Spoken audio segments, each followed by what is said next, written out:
Good morning बेटा। हम 10वां पाठ पढ़े कैसे, वो हमने उसका सारांश हमने पढ़ा था। आइए अब इसका अभ्यास कार्य है वो हम करते हैं बेटा। सर्वाधिक उपयुक्त विकल्प चुनकर सही का निशान लगाइए। पढ़ने का अभ्यास हो जाने पर हम क्या करते हैं बेटा, एक एक अक्षर अलग अलग पढ़ते हैं, कई अक्षर एक साथ पढ़ते हैं, कई शब्द परवाह के साथ पढ़ते हैं, कई वाक्यांश एक साथ पढ़ते हैं। कौन से पढ़ते हैं बेटा? परवाह के साथ। असली पढ़ना कहलाता है सामग्री में दिए गए क्या विचारों को यानी कि अर्थ को समझना। जब हम अर्थ को समझ जाते हैं, शब्दों को समझना, अर्थ अक्षरों को, वाक्यांश को, दिए गए विचार को समझना। बेटा देखो, हमने पढ़ा बेटा कि पढ़ना वो है जब भी हम पढ़ रहे हैं, लाइंस को पढ़ रहे हैं, साथ के साथ उसका जो अर्थ है, जो उसमें विचार आए हुए हैं, वो हमारे दिमाग में साथ के साथ आ जाए। ठीक है। पढ़ने के कौशल के उन चरणों को सही क्रम से लगाइए। शब्दों के अर्थ जानना, कही गई बात पर विचार कर केंद्रीय भाव ग्रहण करना, अक्षरों तथा उनसे बने शब्दों को पहचानना, पाठ्य सामग्री को तीव्र गति से मन ही मन पढ़ना, पढ़ने के साथ साथ उसका अर्थ भी समझना। ठीक है ना बेटा।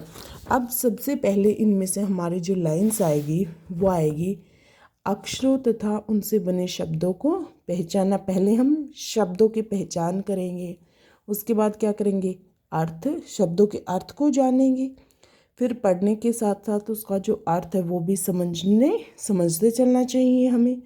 फिर क्या करेंगे, पाठ्य सामग्री को तीव्र गति से मन ही मन पढ़ना स्टार्ट करेंगे। उसके बाद कही गई बात पर विचार करके जो केंद्रीय भाव है वो भी हम ग्रहण करेंगे। यानी कि बेटा हम धीरे धीरे आगे बढ़ेंगे। एक साथ हम आगे बढ़ सकते नहीं बढ़ सकते ना, क्योंकि बेटा पढ़ना क्या है, पढ़ना तो एक तरह से कुशलता लेकर आना है अपनी चीज़ में। और वो क्या है, 1 बाय 1 आती है। अचानक तो कुशलता किसी के पास नहीं आते ना। चलो अब आगे देखते बेटा। दिए गए विकल्पों में से सही विकल्प चुनकर निम्नलिखित प्रश्नों के उत्तर हैं वो हमें देने हैं। ठीक है। सामग्री पढ़ते समय निम्नलिखित में से क्या आवश्यक नहीं है? ठीक है। शब्दों से नए शब्द बनाना, निष्कर्ष निकालना, तथ्यों घटनाओं का आपसी संबंध पहचानना, वाक्यांशों को एक साथ पहचानना। अब देखो बेटा, ये भी संबंधित है, ये भी हमारा संबंधित है, और निष्कर्ष निकालना भी। सिर्फ हमारा ये वाली चीज़ संबंधित नहीं है। इन्होंने बोला ना कौन सी ज़रूरी नहीं है, कि शब्दों से नए शब्द बनाना तो कोई ज़रूरी नहीं है, लेकिन निष्कर्ष निकालना, तथ्य घटनाओं का संबंध, वाक्यांश को एक साथ पहचानना, वो सारी चीज़ तो संबंधित है ना। ठीक है। चलो नेक्स्ट बेटा, निम्नलिखित कहानी को ध्यानपूर्वक पढ़िए और दिए गए कथनों के सामने सही और गलत का निशान लगाइए। अब हमें कहानी पढ़नी है, फिर उसके आधार पर इन प्रश्नों के उत्तर देने हैं। दोपहर का खाना खाकर किसान ने अपने बर्तन धोए। वहाँ एक अजनबी घुड़सवार आया। वह उसके गांव की ओर जा रहा था। उसने सोचा, क्यों नहीं ये बर्तन इस घुड़सवार के हाथों घर भिजवा दूँ, मुझे इन्हें ढोना नहीं पड़ेगा। उसने घुड़सवार से निवेदन किया कि आप मेरे गांव से गुजर रहे हैं, क्यों न आप ही ये बर्तन मेरे घर छोड़ दें। घुड़सवार ने मना किया, कहा मेरे पास घर ढूंढने का समय नहीं है, और आगे बढ़ गया। आधे मील की दूरी पर पहुंचकर वह सोचने लगा, गलती हो गई है, मुझे तो मुफ्त में ही बर्तन मिल रहे थे, न मैं उसे जानता हूँ न वह मुझे। बर्तन अपने घर तो क्या है, बर्तन तो मैं अपने घर ले ही जा सकता हूँ। ये सोचकर वह वापस आया और किसान से बोला, क्या फ़र्क पड़ता है, आपके गांव से तो गुजर तो रहा ही हूँ, आप मुझे बर्तन दे दीजिए। किसान ने मुस्कुराते हुए कहा, जो तुमने सोचा वही मैंने भी सोचा। ठीक है। अब बेटा, एक किसान ने भोजन शाम को खाया था। तो शाम को खाया था नहीं, ये रहा दोपहर का। तो ये बात कैसी है हमारी? गलत। घुड़सवार से उसकी अच्छी जान पहचान थी ना वह उसे जानता है ना वह मुझे। तो ये भी कैसे गलत बात है। किसान बर्तन अपने घर भिजवाना चाहता था।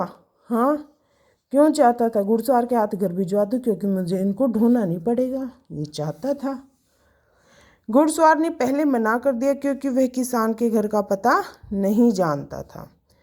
देखो, मेरे पास घर ढूंढने का समय नहीं है क्योंकि उसको नहीं पता उसका घर कहाँ पर है। ये बात कैसी है? सही है। नेक्स्ट है, आधे रास्ते पहुंचकर घुड़सवार ने सोचा कि सेवा करने में कोई हर्ज नहीं है, पता ढूंढा जा सकता है। क्या हुई थी ऐसी बात? नहीं। वो क्या सोचता है कि मैं आपके क्या है, वो उसे नहीं जानता तो वह बर्तन अपने घर ले जा सकता है। मुफ्त में बर्तन उसको मिल रहे थे तो उसने सेवा भाव तो सोचा ही नहीं था।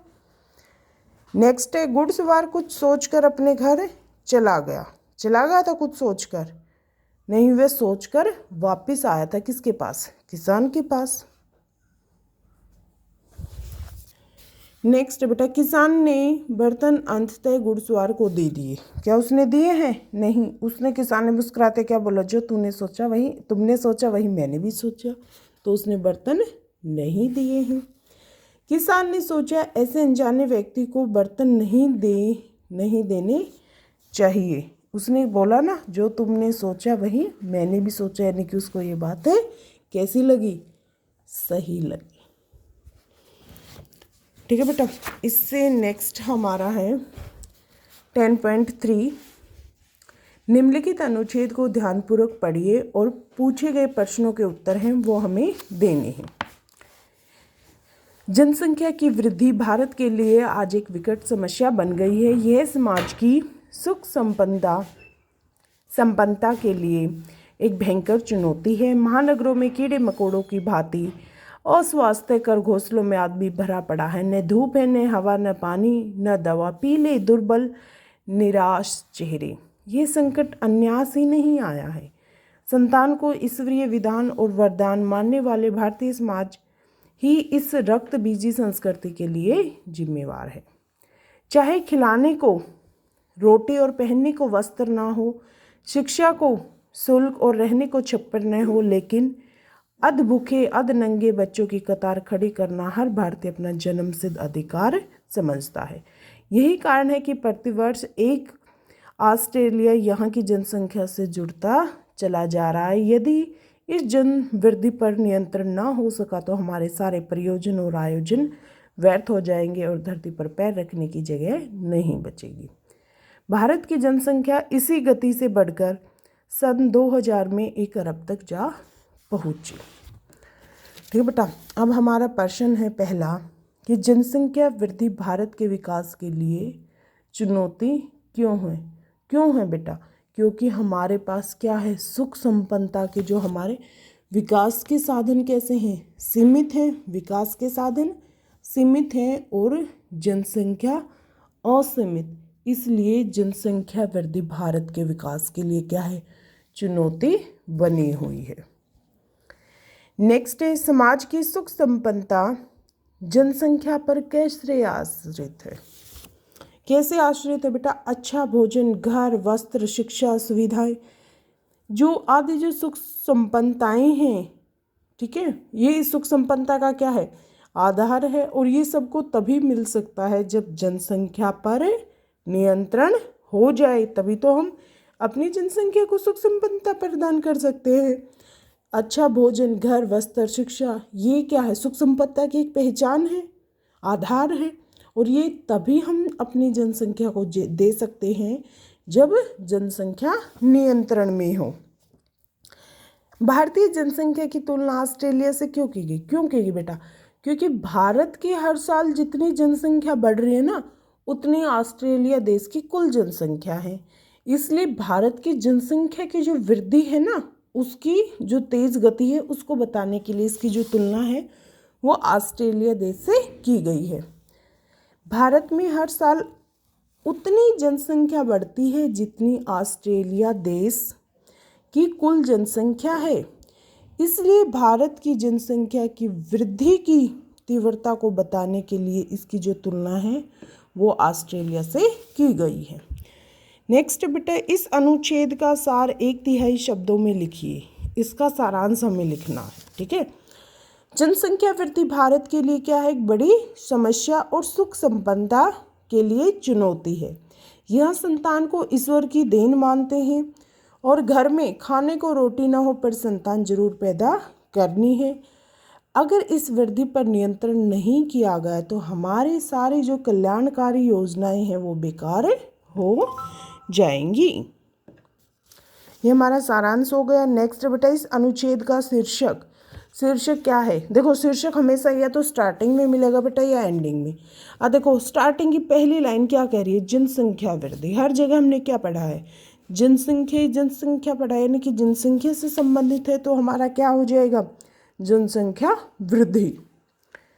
नेक्स्ट है, निम्नलिखित शब्दों के अर्थ शब्दकोश से देखकर लिखिए। विकट, चुनौती, अनायास, अधिकार, प्रयोजन। इनके अर्थ हैं वो आपको लिखने हैं। विकट का अर्थ क्या होता है बेटा? भयंकर। चुनौती क्या है? ललकार। अनायास क्या है? अचानक। कोई भी काम अगर अचानक से हो जाता है उसको बोलते हैं अनायास। नेक्स्ट है, अधिकार क्या है? हक। प्रयोजन क्या है? उपाय, ठीक है। नेक्स्ट है, निम्नलिखित शब्दों से उचित उपसर्ग और प्रत्यय हैं वो अलग कीजिए। अस्वास्थ्यकर, भारतीय, प्रतिवर्ष, प्रयोजन। देखो, अस्वास्थ्यकर, प्रतिवर्ष, प्रयोजन, भारतीय। अब देखो बेटा, अस्वास्थ्यकर में अ हमारा उपसर्ग है प्लस स्वास्थ्य हमारा शब्द हो गया और कर हमारा क्या होगा? प्रत्यय। उपसर्ग वे होते बेटा जो शब्द के शुरू में लगते हैं, प्रत्यय बाद में होते हैं। ऐसे भी याद ना रहे, देखो ओ पहले आता है, प बाद में आता है। अगर हम वर्णमाला की बात करें, प बाद में आता है, ऊ पहले आता है, तो जो ऊ से उपसर्ग बना वो हमारा पहले आएगा और प बाद में आता है वर्णमाला में, तो जो प्रत्यय है वो शब्द के बाद में आएगा। इस शब्द के साथ मिलके ना बेटा उसका अर्थ भी चेंज करते हैं, उपसर्ग भी और प्रत्यय भी, दोनों का यही काम है, ठीक है। तो स्वास्थ्य हमारा शब्द होगा अ उपसर्ग और कर हमारा प्रत्यय। प्रतिवर्ष में प्रति उपसर्ग होगा और वर्ष हमारा शब्द है। प्रयोजन में पर उपसर्ग है और योजन हमारा शब्द है। और जो भारतीय शब्द है, भारत हमारा शब्द पद है और ये हमारा प्रत्यय बन गया। देखो, प्रत्यय उपसर्ग ये दो तीनों में हो गए, तीनों शब्द में उपसर्ग था और इन दो शब्दों में प्रत्यय थे, ठीक है। ये हमारा 10.3 तक का हो गया है। चलो अब उससे आगे 10.4 और बचा हुआ है हमारा, उसको भी कर लेते हैं। 10.4 है बेटा वो हमारी जो कविता है उसके बारे में था, जो हमने पढ़ी भी थी। देखो एक बार फिर देख लेते हैं। यूँ निकल कर बादलों की गोद से थी अभी एक बूंद कुछ आगे बढ़ी, सोचने फिर यही जी में लगी, आह क्यों घर छोड़कर मैं यूँ कढ़ी। देव मेरे भाग्य में क्या बदा, मैं बचूंगी या मिलूंगी धूल में, गिर पड़ूंगी चूँ अंगारे पर किसी, या गिरूंगी मैं कमल के फूल में। बह गई उस काल कुछ हवा ऐसी कि वह समुंदर और आई अनमनी। एक सुंदर सीप का मुंह था खुला, वह उसी में जा गिरी मोती बनी। लोग यूं ही झिझकते सोचते, जबकि उनको छोड़ना पड़ता है घर, किंतु अक्सर छोड़ना घर का उन्हें बूंद सा कुछ और ही कर देता है, ठीक है ना बेटा। अब हमारी कविताओं के आधार पर देखो, यह कविता बादलों के बारे में है। अब मुझे आप ये बताओ कि क्या जो कविता हम पढ़ रहे हैं कि बादलों के बारे में है या नहीं है। ये रही कविता आपके सामने। अब मुझे ये बताओ, ये क्या बादलों के बारे में कहीं लिखा हुआ है? इसके बारे में बादलों नहीं है ना, क्योंकि देखो हर जगह इसने क्या है, बूंद, घर छोड़कर वो मिलेगी गिरेगी क्या है, तो ये बादलों के बारे में नहीं है, ठीक है। यह कविता बूंद के बारे में है, हाँ जी। यह कविता बूंद के भयभीत होने के बारे में है, हाँ है। वो क्या है, मैं यूँ कड़ी मेरे भाग्य में क्या है, मैं बचूंगी मिलूंगी, वो क्या करेगी, वो अपनी चिंता कर रही है। यह कविता बूंद के भाग्य के बारे में, हाँ जी, वो भाग्य का भी जिक्र करते हैं कि भगवान मेरे भाग्य में क्या लिखा हुआ है। कवि कहना चाहता है कि हमें नई परिस्थिति में ढलना चाहिए। हाँ जी बेटा, क्योंकि क्या बूंद ने सोचा था कि वो सीप के मुंह में जा गिरेगी, एक मोती बन जाएगी? नहीं। कविता कहना चाहता है हमें साहसी होना चाहिए, हमें डरपोक नहीं होना, हमें डरना नहीं है, हमें साहस के साथ कोई भी परिस्थिति आ जाए उसका सामना करना चाहिए। कवि कहना चाहता है कि भाग्य के भरोसे नहीं रहना चाहिए। यह कविता उद्यमी और साहसी लोगों के बारे में। हाँ जी बेटा, देखो साहस के बारे में तो बात हुई है। अगर बूंद डर कर वहीं ऊपर बादलों में ही रह जाती, क्या बूंद कभी सीप के मुंह में गिर के एक सुंदर मोती बन पाती? नहीं ना। तो ये बात कैसी सही है। यह कविता डरपोक लोगों के बारे में है? नहीं। अभी अभी हमने बात की ना, जो प्रेशर्म और साहस करने वाले व्यक्ति उनके बारे में है।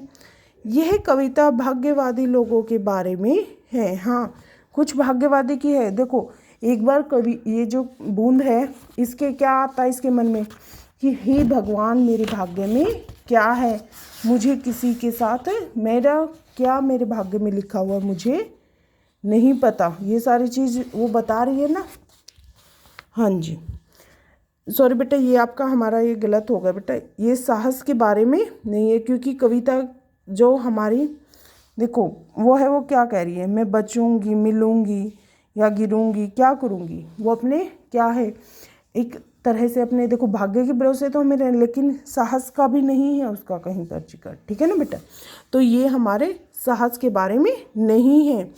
ये कविता डरपोक लोगों के बारे में। हाँ, बूंद को क्या है, शुरू में वो कितना डरती है, क्या है, घर छोड़कर मैं यूं ही निकलूँ, हे भगवान मेरे भाग्य में क्या है, मुझे बचना है, मिलना है, क्या करना है, ये सारी चीज़ें उसके मन में आती हैं। नहीं कि वो उन चीज़ों के बारे में है। ये कविता भाग्यवादी भी हमारी बूंद निकलती है ना, एक बार जो वो ये कहती है कि भगवान मेरे भाग्य में क्या लिखा हुआ है। ठीक है ना बेटा, तो ये हमारे सभी क्वेश्चन आंसर, हमारा 10th जो चैप्टर है बेटा, उसका कंप्लीट हमारा जो अभ्यास है वो हो गया है। ठीक है बेटा, ओके, थैंक यू बेटा।